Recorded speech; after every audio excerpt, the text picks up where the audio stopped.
Hi, I'm Una. You're very welcome to my channel. Today I'm using a My Favorite Things word stencil to make many different types of cards, and I'm hoping this video will inspire you to try different techniques with the stencils that you have in your stash. For the first one, I'm laying it down on a square of American Crafts cardstock, I think it is, or it might be the Tim Holtz one. I list my supplies down below, by the way. I prepped the card with the anti-static bag because I'm going to, first of all, be masking off the peace word. And look, I could not get the Velcro to work on this tool. I used my fingers in the end. Anyway, I masked off the word peace and I inked up the word with Versamark ink and applied gold embossing powder and used a brush to try to get rid of some specks. Now, I thought I had used the magic bag really well, but it turned out in the end it had nothing to do with that. The same happened when I was putting on the rose gold embossing powder, and you can see there are lots of specks there, and I wasn't at all happy and I couldn't figure out what was going on. And the same happened with the joy, and then it dawned on me. It was the stick and spray I had used to apply that stencil on a previous project. I hadn't actually put it on for this one. It was still tacky in places and was leaving bits on the card that were causing the embossing powder to stick where it shouldn't. I was intending to splatter this card, so it didn't matter. In case you were wondering what I was doing there, I was replacing the rose gold embossing powder with copper. I thought the rose gold was too dull. And the second thing I'm doing is tapping the Versamark pad on the edge of the card and using liquid platinum embossing powder just to give a nice finishing touch to the edge of the card panel. And here it is, this is the fun part. Lots of splatter. I must be watching too many Amy R. Prairie Paper and Ink videos because I went to town on the splashes here, but it really looked gorgeous in the end. The words looked as if they were floating in a sky, a snowy sky. I added some little iridescent bubbles from Studio Katia and a Merry Christmas die, a very inexpensive one. It's a gorgeous card. I'm not sure this video does it justice. In real life, it's gorgeous. For my second style of card, I taped down the stencil over the square of card, and this is glacier paste. You saw me remove the lid and some press and seal, and again, that's an Amy R tip. So I applied the glacier paste, and then this tool is what causes the magic to happen. It's a Stencil Pal from Nuvo. The spatulas are Nuvo as well. But I love this tool. Put as much of it as I can back in the jar and screw the lid on tight. I don't want to waste any of this. And isn't that lovely? I like to run my fingers around the edge. It cleans up the edge. Set that aside to dry and clean up the mess. Look at the state of my hands. I don't know if you can see all the mica spots. You have to be prepared to put up with that when you use this, but I was having so much fun. I took out the gold one as well and decided to make some extra cards on green card.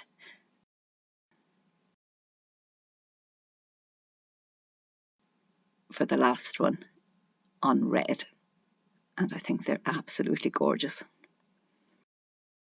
For the next style of card, I'm using a watercolor friendly card. Like I said, I list my supplies down below. Bristol, the Bristol Smooth, I think it's called. Anyway, I decided to apply distress inks this time. Now, this is the easiest technique of all.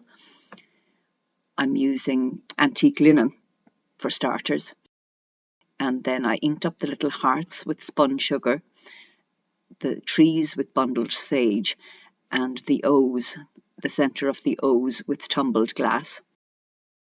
The overall effect is very pastel. Choosing the second row to paint with metallic paints from Altenew. I'm using a Daler Rowney number 5 brush, and it has a very fine tip on it, so I'm able to do great detail on the letters and stay very much inside the outline of the letters. I choose the teal green paint there, third up from the left for the tree, gorgeous shade. Silver for the joy. Oh no, the teal I used for the joy. That green is second from the bottom left.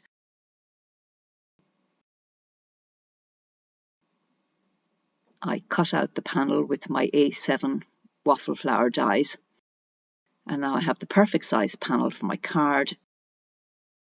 For the next step, I decide to cut out the row that I had painted, but I discovered that it isn't spaced evenly, and I was afraid that if I cut it with a straight line, it would show.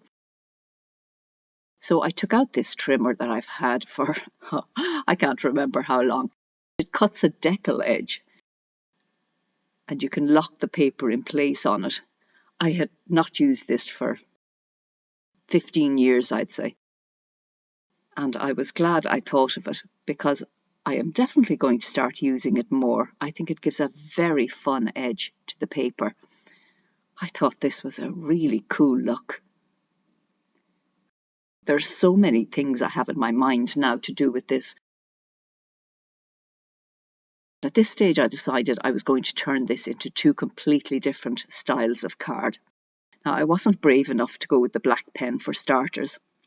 I used the gold one, and no, that wasn't what I was looking for. So I went with the black. And now I'm getting a very wonky, funky style of card. Lots of splatters again. I decided to inlay 2 white Merry Christmases into the glitter panel.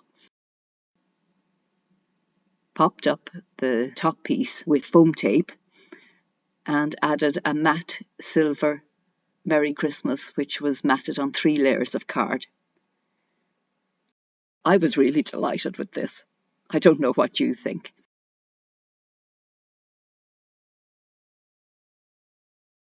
Then I decided to create a very pastel card with the other pieces and to leave a gap between them. And when I was looking at this, when I put it on first, I thought, gosh, you could make lots of other different types of card with just that top banner. I could imagine a card with a snowbank and a Christmas tree under there with a sentiment. But for this one, I decided to finish it off with a Merry Christmas and some sequins. The other panel was now dry, so I applied it to a card base. I can think of loads of people I'd love to send that to this Christmas. The other panels were completely dry at this stage. I cut down the green and red ones. I left the silver on grey as it was. And just to show this with darker colours, I decided to ink up the complete stencil again, and I'm going to get 2 cards out of this using the same style as I used for the first one. This time using a season's greetings sentiment on this one, and I added shimmer to the trees and gemstones to the hearts. And this one I added gemstones to the trees and hearts, and that Happy Christmas is a Britannia Dies Happy Christmas, a lovely big bold sentiment that fills right across the card. The glacier paste cards I finished with a small die version of the Happy Christmas that you saw on the other card. I finished the other 2 with season's greetings. I do hope you enjoyed this video. Leave me a comment down below if you would like to tell me if you enjoyed any of these cards. If you would like to subscribe to my channel, that would be absolutely great. And if you click on the bell below the video, YouTube will notify you when I upload my videos. If you give this video a thumbs up, that would be really good for me. Until the next time, take great care of yourselves. All the best for now. Bye.